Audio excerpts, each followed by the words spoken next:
like to talk about the contact category, so hopefully I'll get to say something. But there's some, okay, so day 2.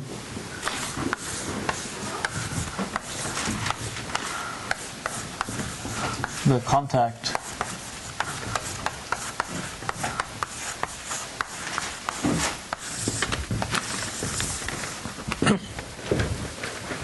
so the goal, today's goal, is to assign a category C of sigma to a surface, and we'll call this category the contact category. So called the contact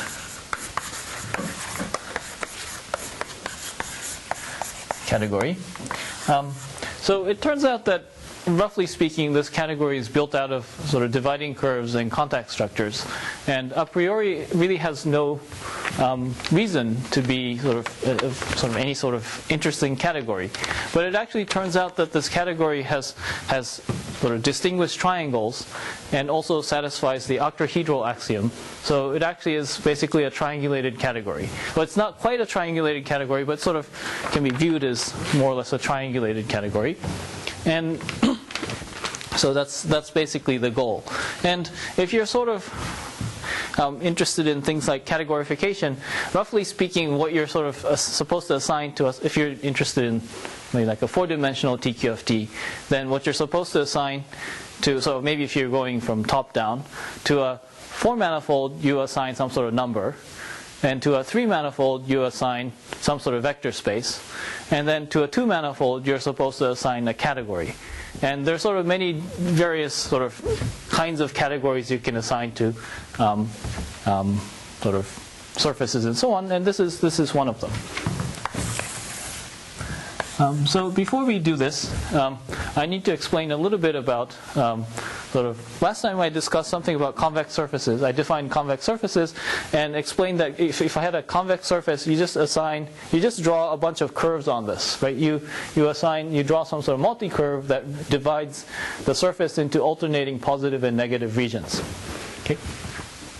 And the second thing we sort of didn't get to, but I'll start by explaining now, is what happens when you start moving the surface inside the contact 3-manifold. So this goes by the name bypasses. Okay. So in some sense, the fundamental unit of change, so fundamental unit of change as you isotope a surface inside a surface sigma inside a 3-manifold contact 3-manifold MC. So we said generically sigma is convex. If you have a 1-parameter family of convex surfaces, it turns out that the dividing set does not change. So, and at some point, well, something happens, and at a certain moment it's not convex, and then sort of further along it's convex. And so something happens in between, and this what's called a bypass attachment controls this sort of this change. So let me write. Right, so first definition is what's a bypass? A bypass is 1/2 of an over-twisted disk, of an over-twisted disk. Okay. So perhaps I didn't have a lot of time to somehow analyze this, so let's analyze this a little bit. So you had your over-twisted disk. Okay. One thing I didn't tell you about yesterday was that an over-twisted disk actually is a convex surface, and it actually has some sort of dividing set. And you can sort of convince yourself that the dividing set is this. So if you remember from last time, at the center it's tangent, and over here you have a circle of tangencies, right? And in between you start rotating, and then at some point it becomes perpendicular. right? And then the set of points where the contact structure is perpendicular to the surface, that's basically the dividing set. So you can probably readily convince yourself that this circle is the dividing set for an over-twisted disk.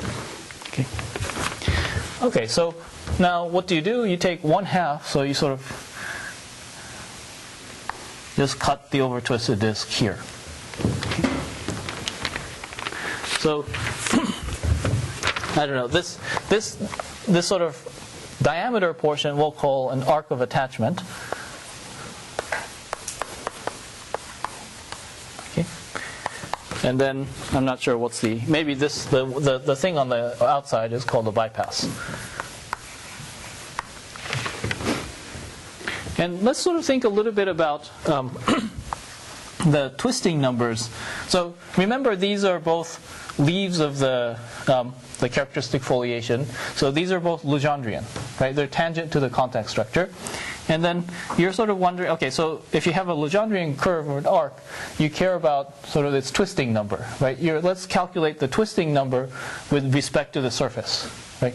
So if you go around here, if you remember the formula from last time, you have a formula that said something like -1/2 number of intersections between the curve and the dividing set, right? That gave you the twisting number. And so if you go around this way, there's no twisting. So it's like, you just go straight. And if you go this way, you actually intersect twice. So you sort of rotate and rotate. So here you have twisting number equal to, let's say, -1. And then here, twisting number is 0. So in the world of contact structures, twisting, like negative, more positive twisting is superior to less, sort of more, what is it? How do you say it? This, yeah. You can always decrease the twisting number, but you can't always increase the twisting number. So this is actually, in some sense, a better arc than this one. Okay.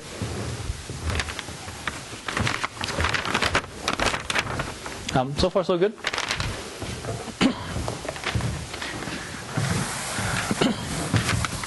Okay, so pretty much the only thing you need to do now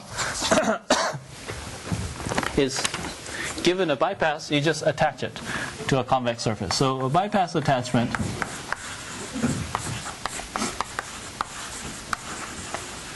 is as follows. So suppose you have convex surface sigma, and then you have a local picture that looks like the following. You have 3 dividing curves like this. This could be connected to here, or this could be connected to there. It doesn't really matter what happens outside. Okay. So suppose you have some sort of local picture, and then I go and pick sort of an arc that I like. Well, about the only thing that's non-trivial here is this one, right? So let's call this delta. Okay.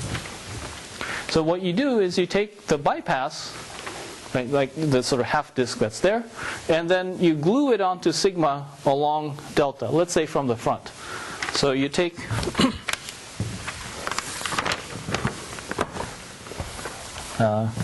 maybe I'll just quickly draw so the picture is sort of, you're attaching this thing from the front, right? I.e. you take, right, sigma union the sort of bypass disk, let's call this disk D, or this half disk D, and you're identifying, sort of, you glue along, so you glue the arc of attachment, so glue the arc of attachment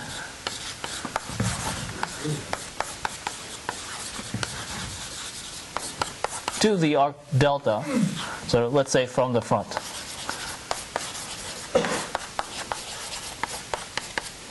Okay. So red line represent here? Red lines are always dividing curves. So this is, you have some sort of surface sigma, right? And I sort of take a local portion, and I have 3 arcs of the dividing set. This could connect to there, this could connect to there, and so on. Is that good? No, you don't look happy. So you attach the second disk? Yeah, I take this disk, right? I take this disk, right? And sort of, I have a convex surface here, right? Sort of take it and sort of attach it here, like that. So, but you can attach that semi-disk without red line on the top and bottom, right? Oh, you're asking what's the sort of relationship between the red here and the red there? Okay, so the red here is actually like this. And so why is this, right? This sort of strange sounding. Remember that the red, right, this is the red for the disk, right? The set of points where the contact structure is doing this. It's sort of perpendicular here, tangent, perpendicular, tangent, perpendicular, right? So that's sort of with respect to sigma. Where it's actually perpendicular to sigma, it's actually tangent to D, right? And here it's tangent to D. I'm sorry, this is tangent to sigma, but now perpendicular to D. And so the endpoints of the red are actually not, they don't actually agree. Does that sort of answer your question? Yeah. Okay. Any other questions? Okay, and then what you'd like to do is you take this and then attach this disk and then isotope this disk, the surface across. And then you sort of isotope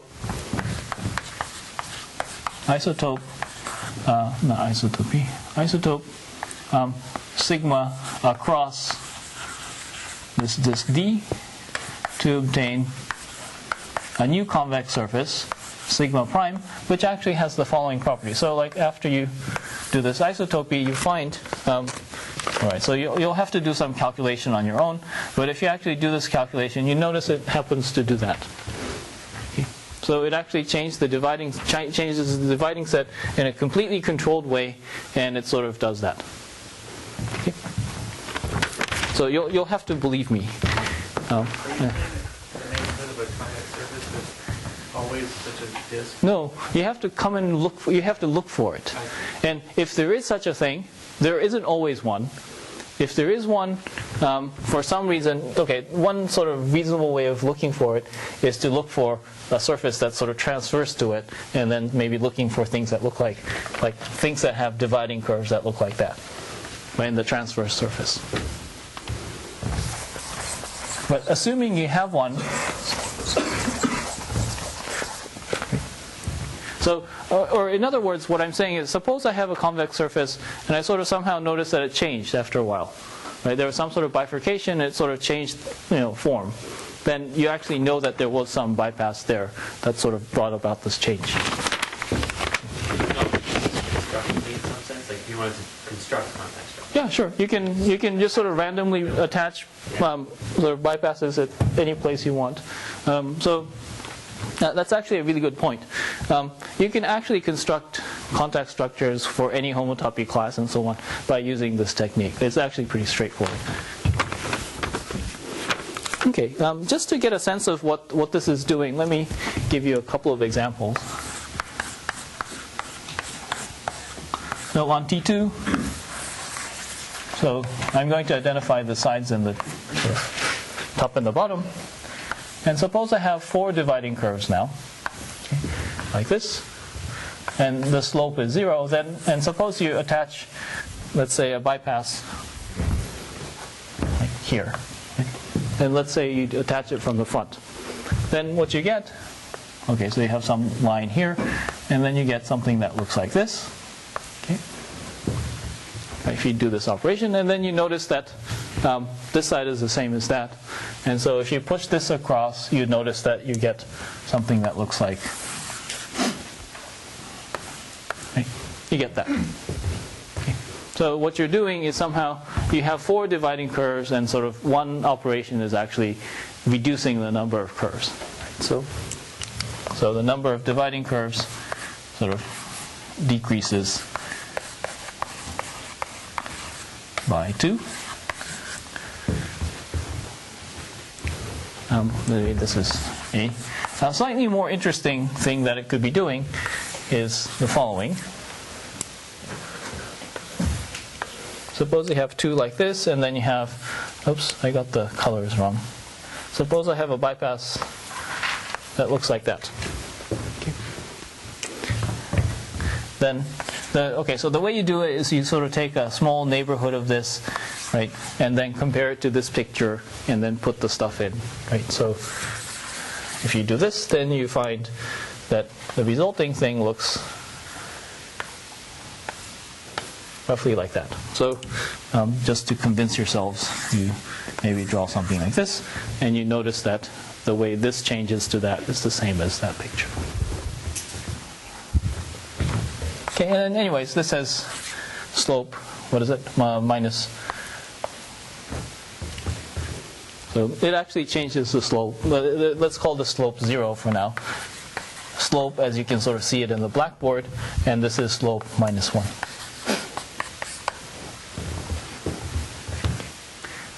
So if you sort of prefer to interpret this as a Dane twist, what you can do is that it's actually a positive Dane twist about the curve that I'm sort of, you follow the arc of attachment and then somehow turn right, and then you do. So it's actually a Dane twist, positive Dane twist about this sort of curve gamma.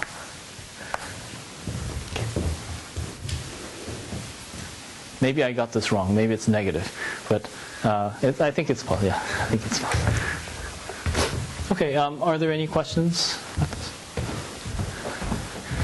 All right. So that's the notion of a bypass. And so now I'd like to talk about the contact category.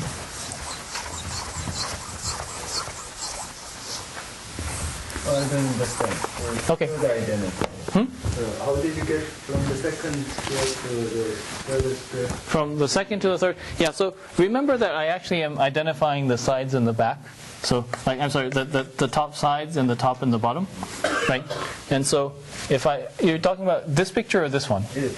This one, right? Yeah, so I somehow straighten, right? So let's just start here. Then you go this way, and then I start out here. So if you straighten it, it's actually a slope minus 1 curve. Any other questions? Is it one parameter stably then the moving from second to... Oh, yeah. Okay, so I'm actually sort of cheating, and then sometimes I'll think, yeah, so I'm just talking about isotopy classes of dividing curves, not exact representatives. Any other questions? Oops.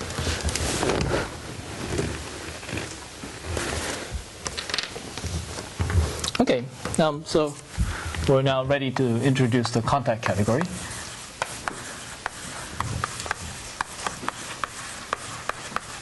So hopefully you sort of believe that bypasses are perhaps somewhat interesting topological things.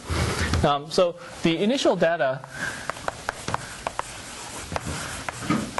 that I want, the kind of thing you want to assign, you either have sigma, which is a closed compact, sort of closed oriented surface,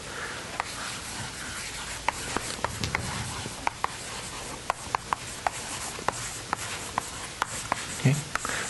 Either that, or what you take is that you take sigma to be a compact oriented surface with boundary. So you take compact. No, sorry. I need to sort of modify. So either take sigma or you take sigma f, where sigma is a compact oriented surface.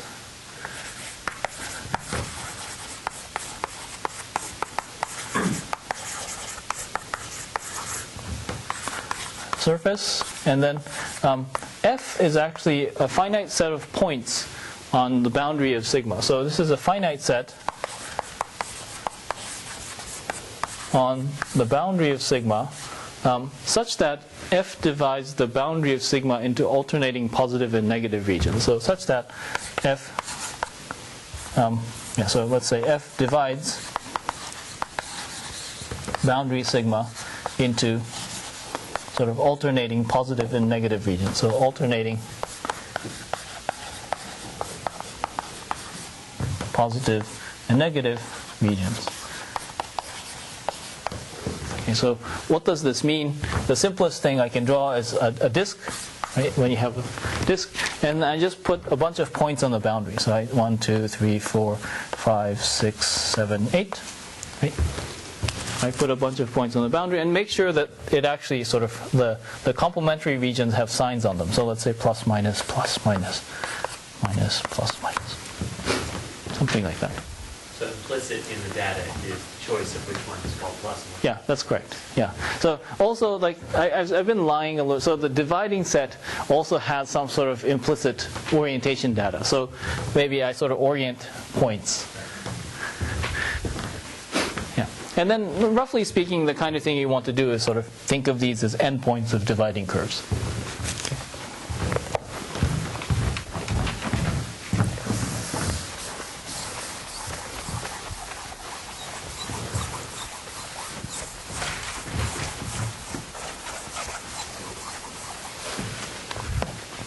Okay, so the point is that I can either sort of define a contact category of C of sigma or C of sigma comma f. So you have sort of two options, and depending on whether I feel drawing pictures for 2 is easier, I'll do 2, and depending on maybe it's sort of easier to draw 1 state theorems for 1, I will sort of use 1. So it's sort of I'll just switch back and forth, but it's basically it doesn't really matter.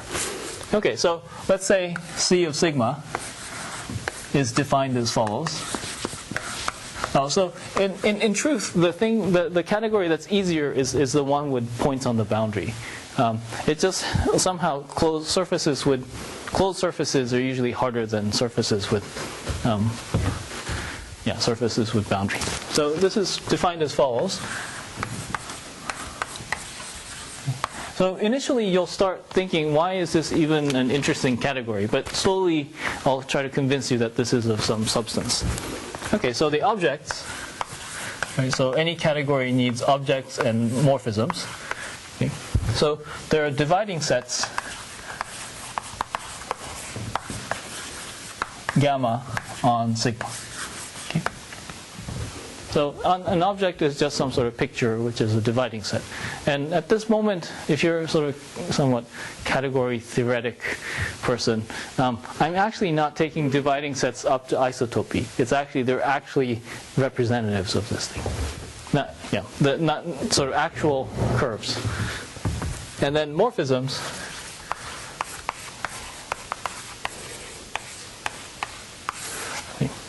are given by. So if you have two dividing sets, gamma and gamma prime, I write something like this, right? That's the usual notation for a morphism. This is actually as a contact structure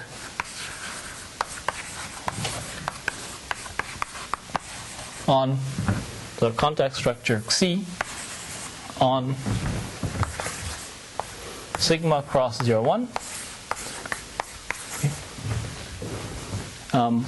with convex boundary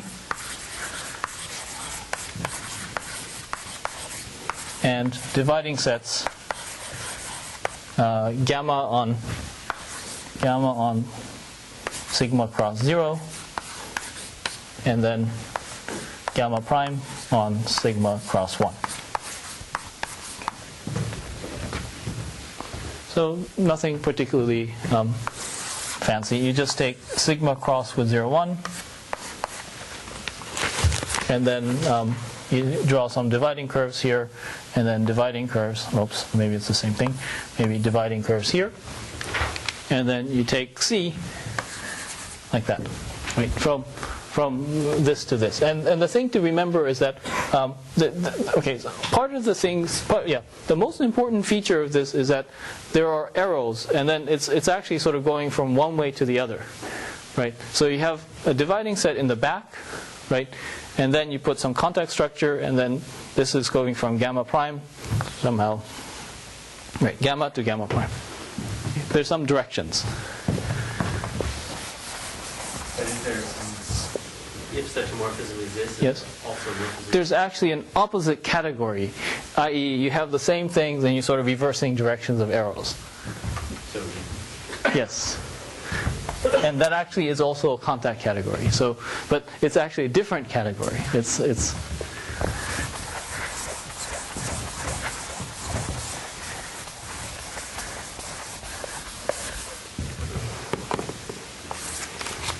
So those are the morphisms. And as we already described, the elementary morphisms are bypass moves, right? So the elementary morphisms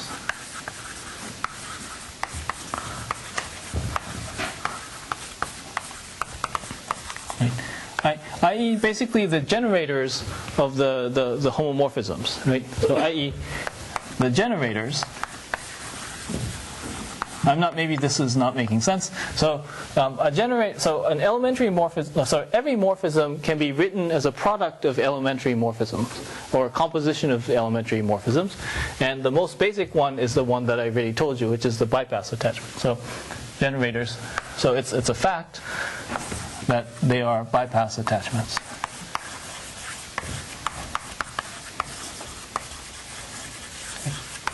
So those are the most elementary ones. Now there's sort of another class which is called isotopy, but I'm going to sort of somehow ignore this issue. Is that okay? So the important thing is that the arrows that I was sort of drawing before, you have a local picture like this, and you actually have an arrow this way to that. Okay. So these are the morphisms. Okay, so generally, is this mostly reversible? And can you go from one to the yeah, so this was sort of the issue. The point is that it actually comes. The thing is, I pick an orientation for sigma, right? And so I have a sigma oriented with some dividing set going to something else, right? And if you reverse the arrow, meaning it actually turns out that if I have something here, then in the back there's a bypass which sort of takes you to the other side. But I actually don't think of it as the same category. I think of it as like you actually reverse the orientation of sigma and you reverse the arrow. So it's actually some sort of, it is really an opposite category. Okay, any other questions? Okay, so these are sort of somehow, how do you say it? I'm not sure if you like this kind of perspective, but if you're now used to sort of categories, the objects are sort of objects, and somehow morphisms compose. So you can think of morphisms as some sort of as some sort of, so you can think of morphisms as being some sort of part of some sort of algebra, right? Some sort of the bypass attachments are generators of some sort of algebra, right? Roughly, or some sort of group or something, right? You can sort of compose them, so you can sort of think of these as generators of some sort of algebra. And basically what I'm saying is that if you have sort of, so the reason I write relations is that I actually think of them as like two elements in an algebra. So the relations, if you have two paths, so any two paths, so any two sort of morphisms,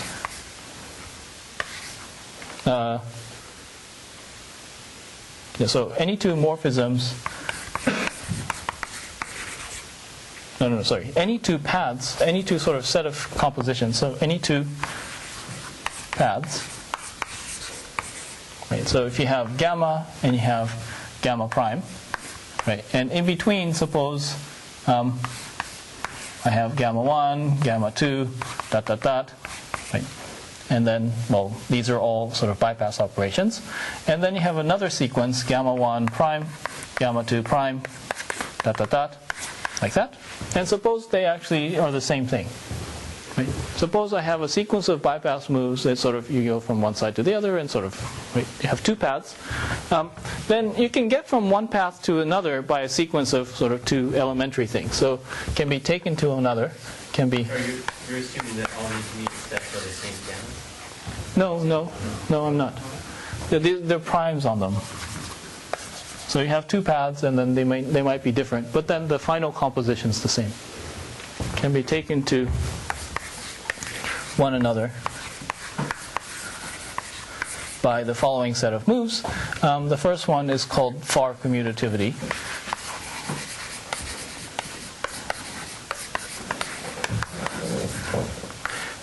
Which just means that if you have two bypasses, sort of that are hanging out in different places.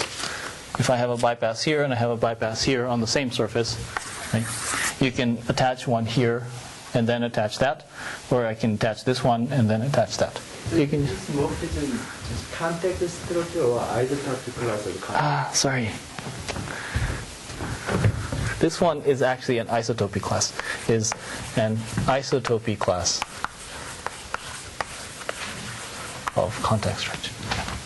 Yeah. So the dividing curves are actually not isotopy classes, but the morphisms are actually isotopy classes. Okay, so is that okay? So like if I attach a bypass here and attach one here versus attach one and then this one, that the order should commute, right? It should be pretty straightforward. The second operation is a little trickier. It's called bypass rotation.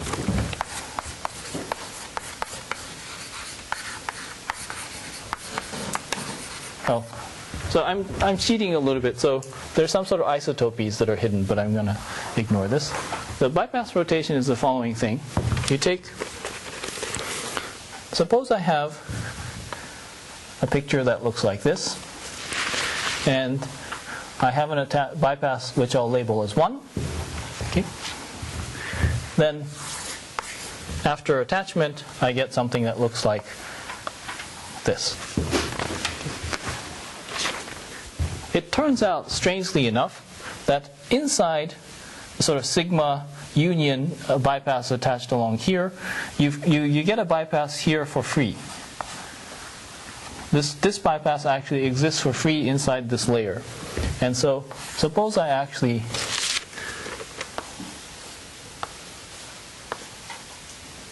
sort of attached, then I get something like this. But then I also still have the remnant of this one. One is still here, and so I can attach it to get that one. Hopefully you can, if you sort of do the same procedure, you can sort of convince yourself you get here, and then actually commute. Okay. Maybe I should just put.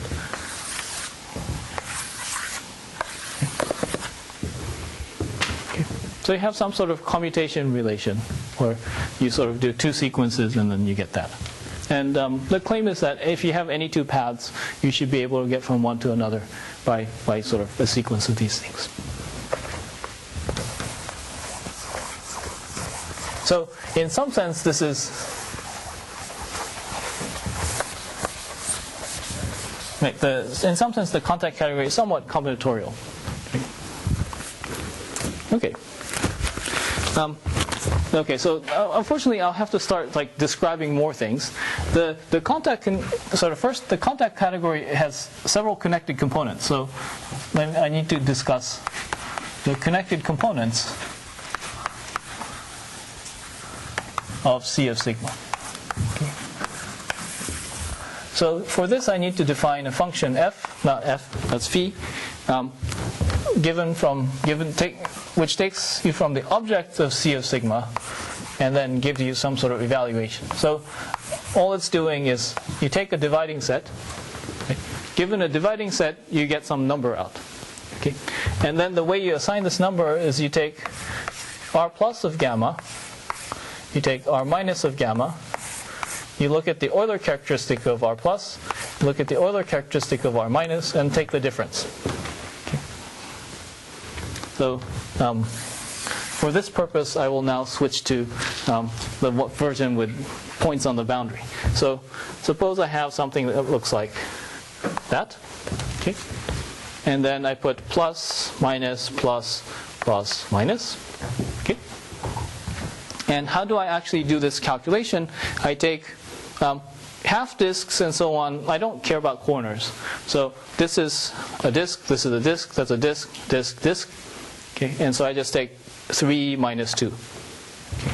So in this case, the phi of gamma is equal to 3 positive, 2 negative, and then the result is 1. Okay. At least is this definition clear? Whether or not you understand what I'm doing is another issue, but is this... Yeah, you just take the Euler characteristic of positive 1 and negative 1 and then take the difference. Okay.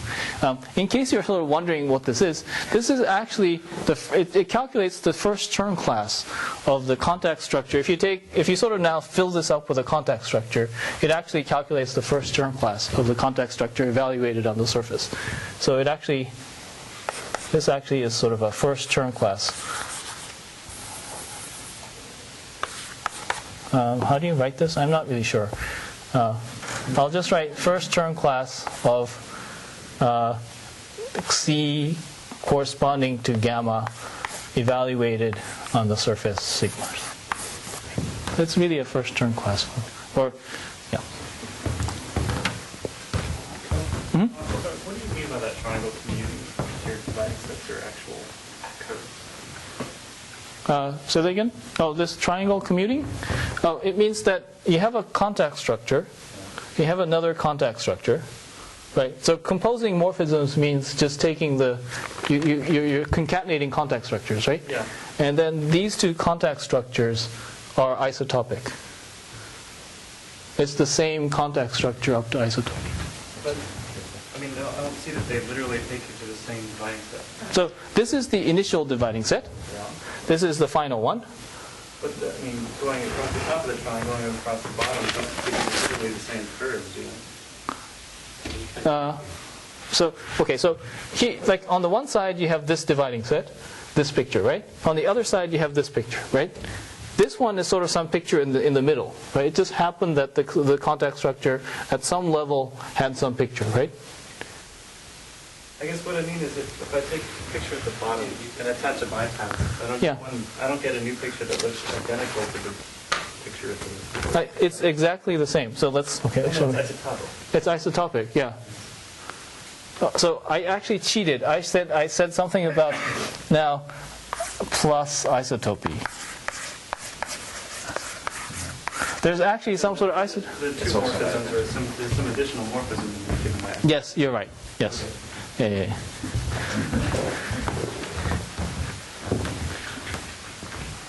Yeah, so at this level, there's, So No, I think the definition of morphism is isotopic class of... No, he's actually complaining about the objects. No.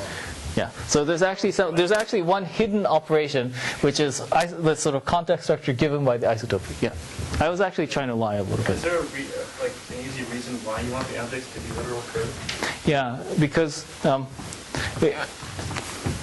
the point is that it's okay. Like I can sort of substitute if I can just substitute by isotopy classes if the surface is not a sphere or a torus, but oftentimes you have isotopies sort of.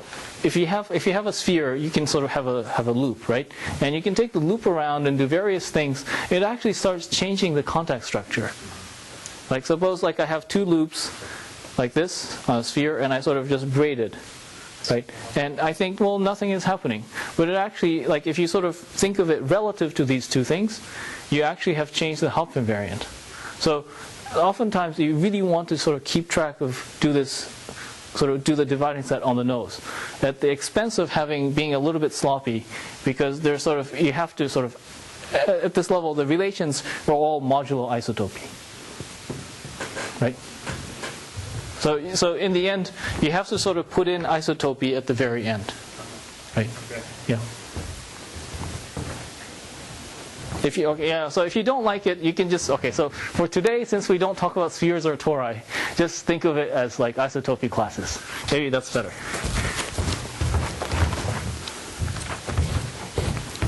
Okay, and then the thing to observe is that it's sort of an exercise that if you do bypass attachment, it actually doesn't change phi, right? So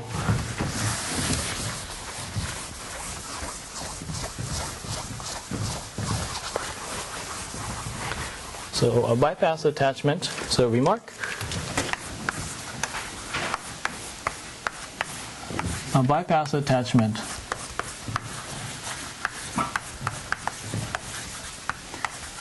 does not change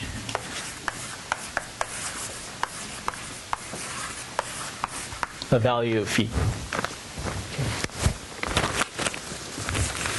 Okay, and then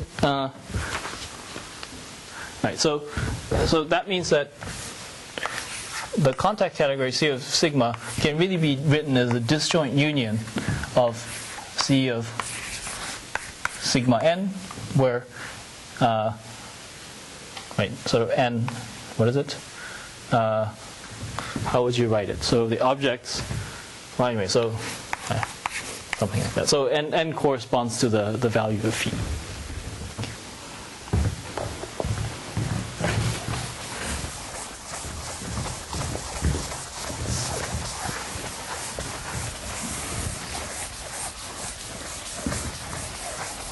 Are those components named? Pardon? Are those pieces? Are each of the pieces? Yes. Yeah. They are actually connected components. Okay, and then briefly, think of over-twisted contact structures.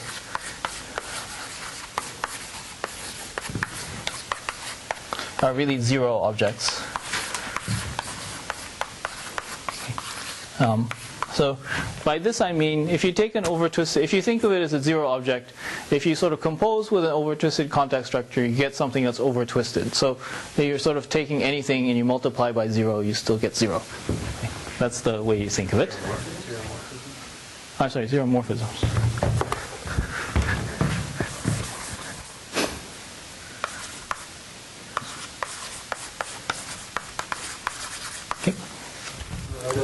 What is the connected component of? Yeah, so you sort of think of it as a category as some sort of topological space, right? So if you can get from any object to any other object by a path, right, you say they're sort of connected. And then the point is that a sequence of morphisms. So the point is that using this remark, right, if you attach a bypass, it actually does not change the value of phi. So you sort of, no matter how many, like what you do, you can't really get outside of your connected component. And so in some sense, there are sort of n different, however many different pieces to the contact category. So really prove this is connected component. Yeah, sure. If you are given two objects with the same n, you should be able to Yeah, find yes, single yes, bypass. yes.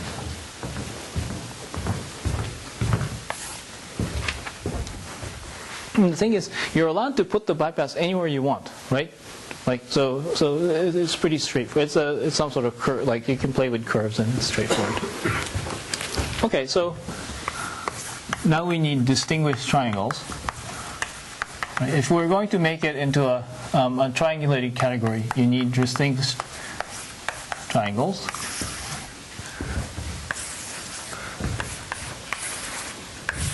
So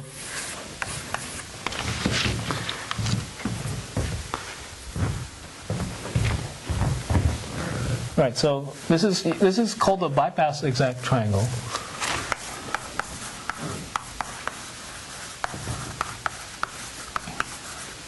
Okay.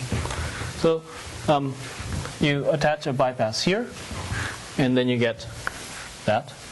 Okay. You attach a bypass the only place you can possibly put something non-trivial. You can get that, and then you attach here, and you get the same thing back. So roughly speaking, what you're doing is you have something like this, and you're doing some sort of rotation. Like you maybe think of it as rotation. You sort of rotate a little bit. I don't know. This is like pi over 3 rotation, and then you sort of rotate, and then you rotate, and get back to the same thing.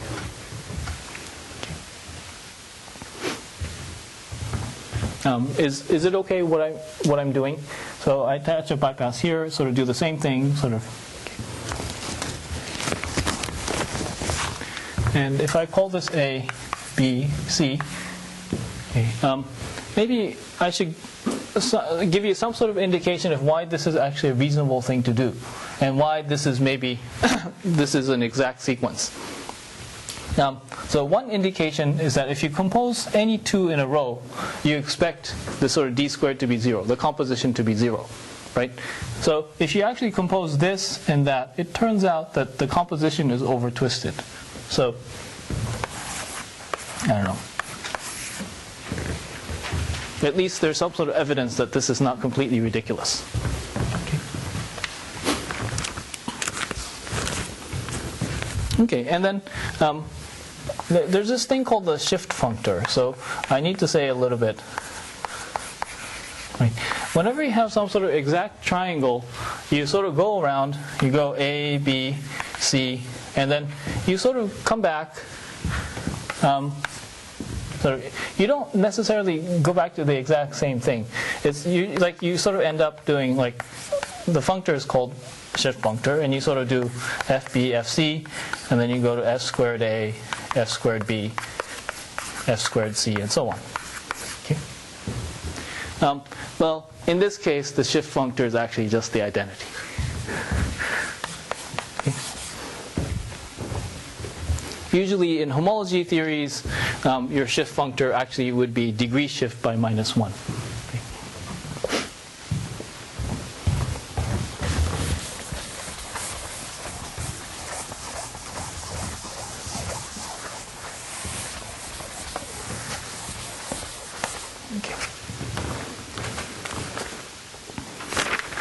All right, and so maybe I'll just, this is sort of a theorem which I'm not quite sure exactly how to state it at this moment. So I'll just write it as some sort of vague theorem. I'll just say C of sigma satisfies sort of many properties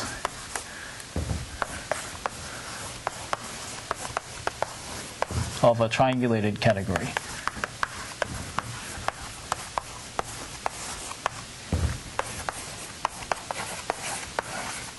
And in particular, it satisfies the octahedral axiom with like one or two exceptions all the time. So this is sort of, and in particular, the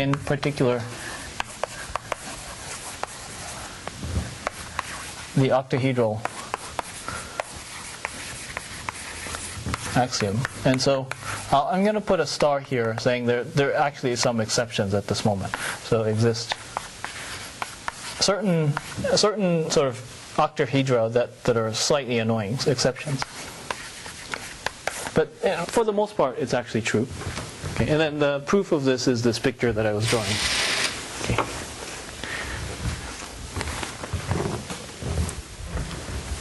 Okay, so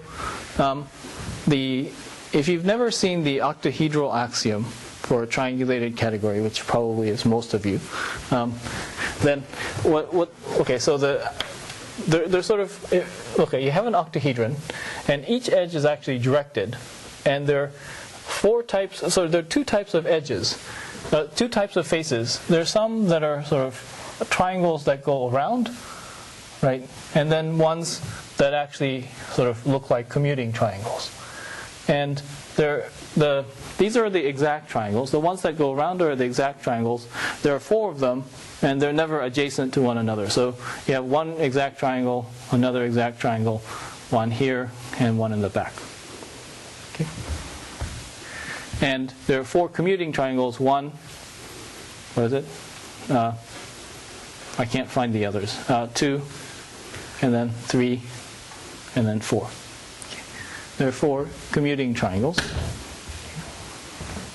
And the point is that the octahedral axiom says the following: if I have a morphism that goes up, which can be composed into these two, right, and such that you have so suppose I have a triangle here, and a triangle here, right?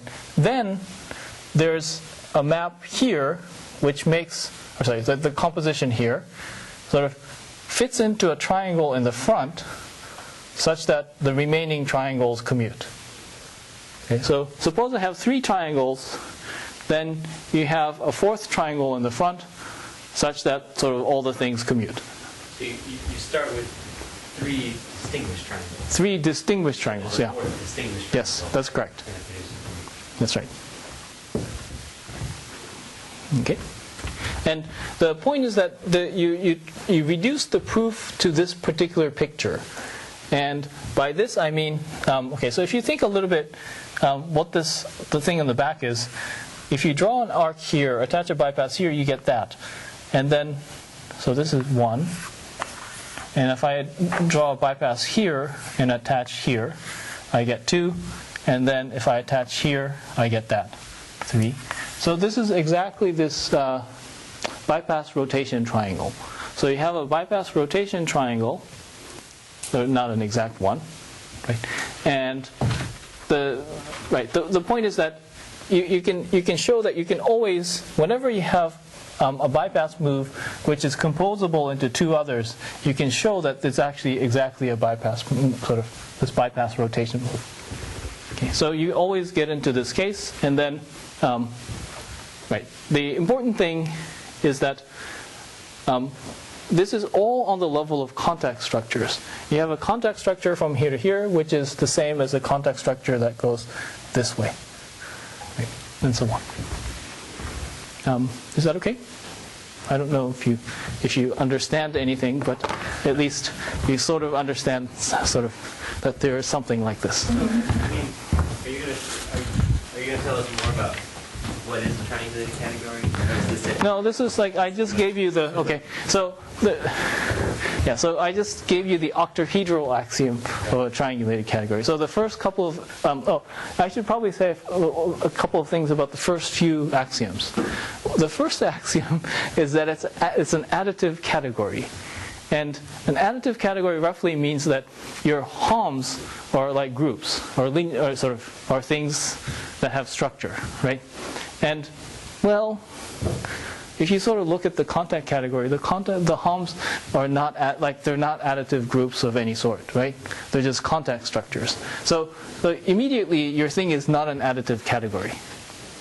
And then another axiom says that given any morphism, you should be able to put it into an exact triangle. And this is usually called coning, right? And it just does not work, right? We're just picking certain special triangles and calling them exact triangles. So it actually has like certain sort of many significant pieces missing in this thing. So it's sort of a triangulated-like category which satisfies basically the octahedral axiom. And so has triangles and satisfies the octahedral axiom, and so on. I guess the other helpful thing would be what's another example of this triangulated category? Oh, another example, yeah. So it's if you take the category chain complexes, then that's up to some homotopy and so on. Then that's. What time did I start? 1:30. Yeah. So I have 15 minutes. Okay, so the question is what to do.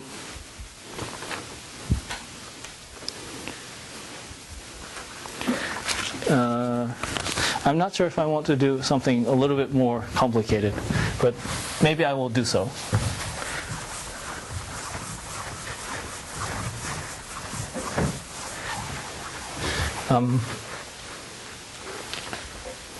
What should I do? Do you want more algebra?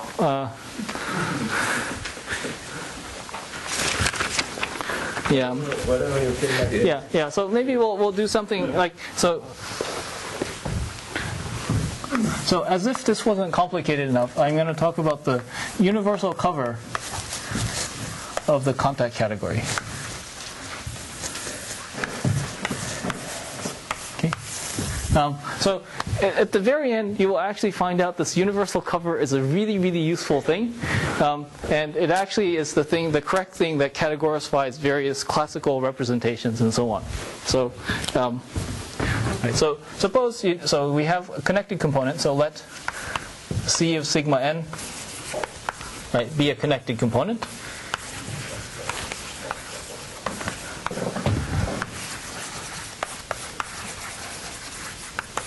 Of C of sigma. Okay. Do I want to? Yeah. Maybe I'll just be lazy and write C. Right? So we have some connected component, and what you'd like to do, in order to construct the universal cover, you first have to pick a base point, right? So pick a base point.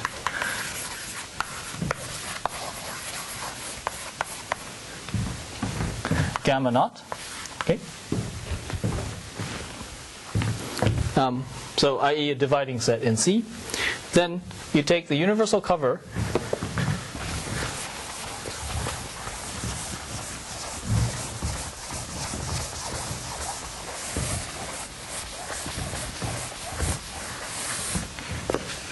then consider universal cover. All right, C tilde of C tilde of gamma naught. So it depends on the base point, and then you have some projection map to C. Okay. And what are the objects of this category? Okay, so unfortunately, you'll have to suffer a little bit until the rest of the hour. So okay, so the objects are what?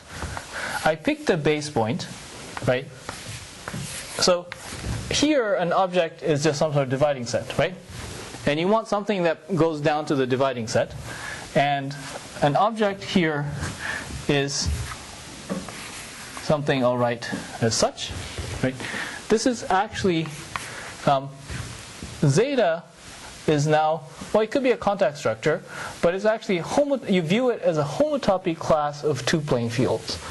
So zeta, this is a homotopy class.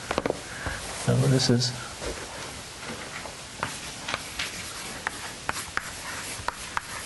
not an isotopy class, but homotopy class of two-plane fields.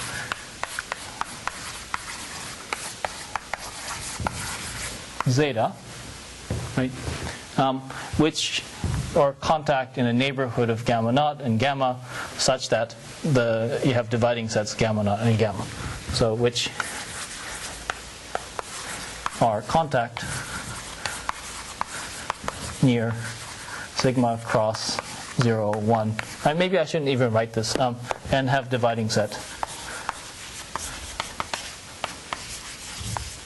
gamma naught and gamma, respectively.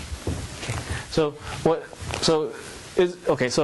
if you remember how you construct the universal cover usually, right, you just take, you pick your base point, and you take a path, like homotopy class of paths, like, okay, so how do you say it? You have your point gamma, and you have your gamma naught, and you take a path, right, but you also take a homotopy class of paths from gamma naught to gamma. Right? And so how do you take a homotopy class in this situation? You take a homotopy class of two-plane fields from this to that. Okay?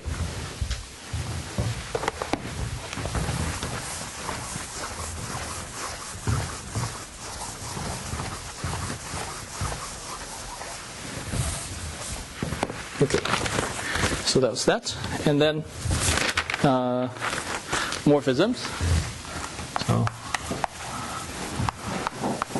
So if you have something that looks like, if you have sort of downstairs, right, a morphism, right, so this is in C, right, then what's the corresponding thing upstairs? So you first have gamma naught going to gamma, and this homotopy class zeta, right? And then, well, what's the only natural thing? You just compose this with C, right? So you go to, that gets sent to gamma naught, goes to gamma prime, where you're composing zeta with C. You're just concatenating zeta and C. And then you're taking the homotopy class of two-plane fields. Okay, so it's basically something that looks like that. Right, this is in C gamma naught, C tilde. Good. Maybe sort of complicated sounding. You might be thinking this is sort of useless and so on, but bear with me. Okay. So maybe the first question is really, what's the preimage, if you just think in terms of objects, what is the preimage of gamma naught? So what is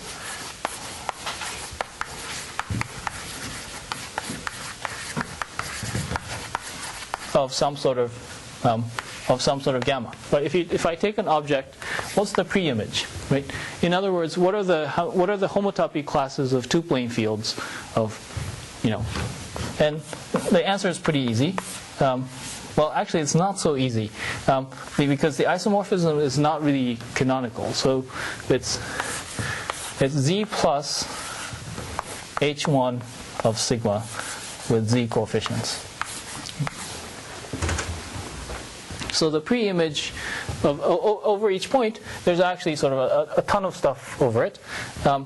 it's given by, basically you're doing some homotopy class of two-plane fields, and this one corresponds to what's called the Hopf invariant.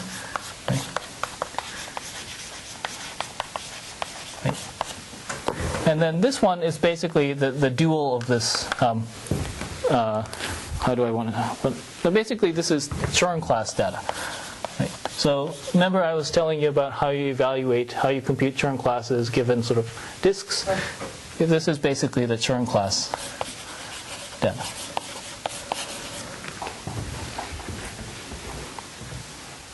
Okay.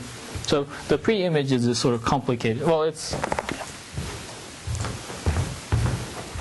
right. So given a homotopy class of two-plane fields, you first evaluate on sort of certain sort of two-dimensional classes, two-dimensional homology classes, and those are usually picked up by the dual, which is H1. And then the rest is usually called the three-dimensional invariant, and that's this sort of Z. So the Chern class data is already What? No, it's actually Chern class data on. It's actually Chern class data on the sort of. Okay, so you have sigma cross 0, 1, right? Okay, and then it's Chern class data on sort of you have a on the sort of annuli, yeah. On the level of the universal cover, you pick your base point, right? So you have that. I'm going to sort of omit various things. Gamma 2. Oh, I really needed to write numbers. So C1, C2, C3. Okay. Here you have, let's say, zeta union C1.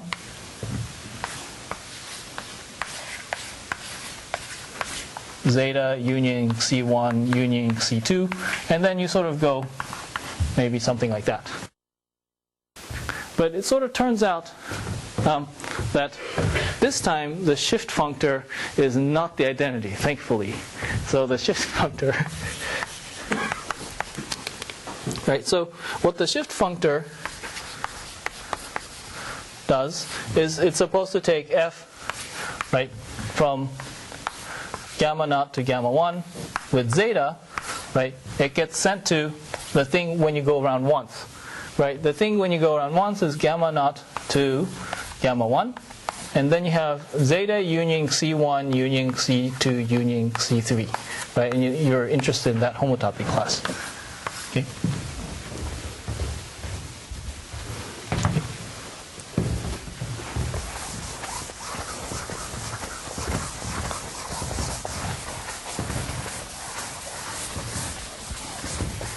Okay, and then let's call this, for the sake of simplicity, zeta prime. Okay. And, well, a recent result of my student, who is now sort of an expert on homotopy classes of two-plane fields, is due to my student Huang. It basically, zeta, right, zeta prime is obtained from zeta by dropping the Hopf invariant by 1. Okay. So the homotopy classes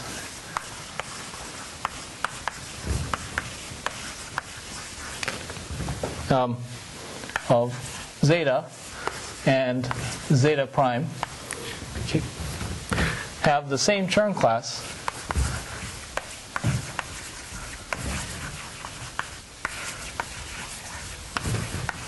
but their Hopf invariant differs by 1.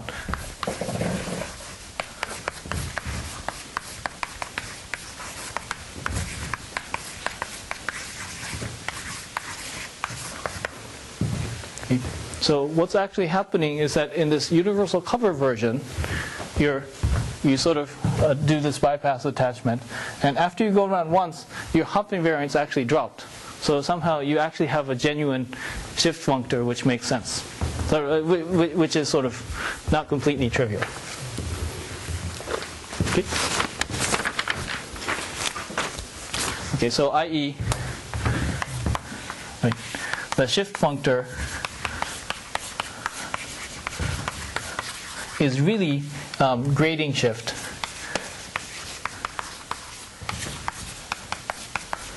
by -1, right, if you use this z.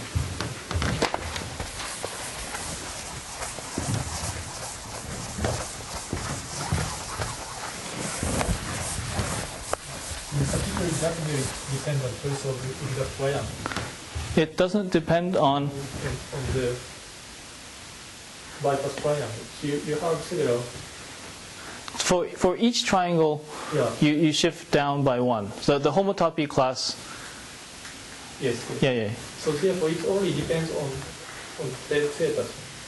So it doesn't depend on the choice of It doesn't depend on what? bypass exact triangle which you take. You have several bypass triangles, right? That it's usually hard to do one.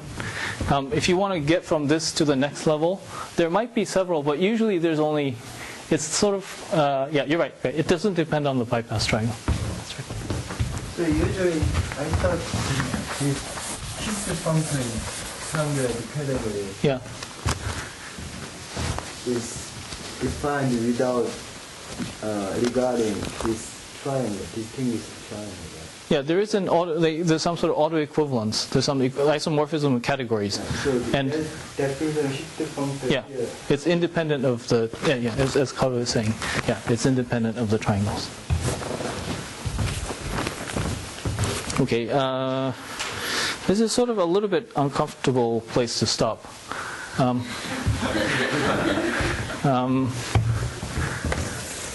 Is it okay if I go over perhaps,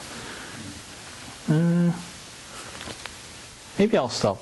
And so, yeah, maybe I'll give you sort of a preview of next time. So, okay, so 4 was supposed to be discussion of Grothendieck groups. Yeah, so maybe I'll just start and maybe I'll rewind you again. So maybe that's so Grothendieck groups. So suppose you have a category with distinguished triangles, right? So suppose I have a category with a collection of triangles that I call distinguished triangles.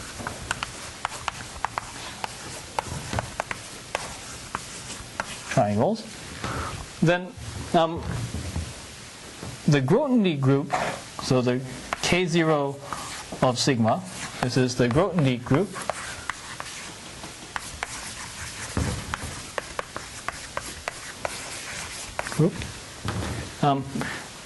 It's defined as follows, right? So you take the free abelian, you take the free Z module, so you take the free Z module generated by the objects.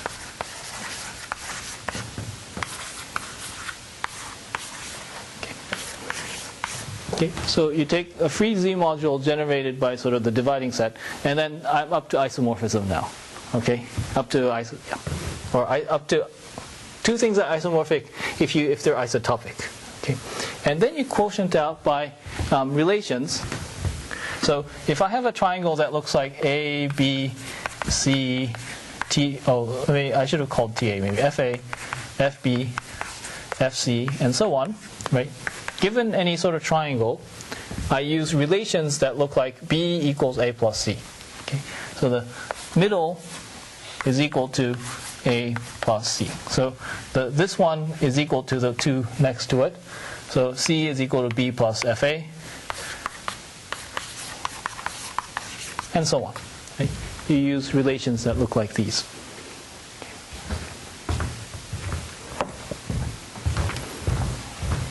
Okay, so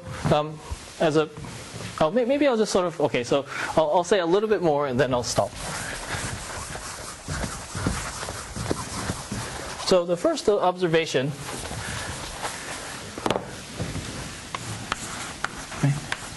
is that if the shift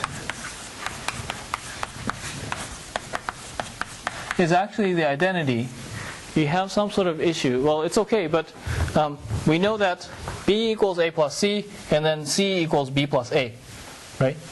And then what happens is that, well, you plug C in here, and you get 2A equals 0, right? So if the shift is the identity, you actually get 2A equals 0. So what does this mean? That your Grothendieck group is actually has coefficient field, which is field of two elements. So that means K0 of C is a vector field, is a vector space over the field of two elements. Okay, over Z2, which is fine and well. But so one of the reasons we sort of did this universal cover version was to really avoid, to actually sort of get away from the field of two elements and to get a slightly bigger Grothendieck group. So in our case, for C tilde of sort of gamma naught, right? We actually did this sort of rigmarole. And remember, we had this Z portion and H1 of sigma portion, right? And the Grothendieck group now is a sort of complicated looking thing. It's actually Z bracket H1, let's say Z bracket H module, where H is actually H1 of sigma with Z coefficients.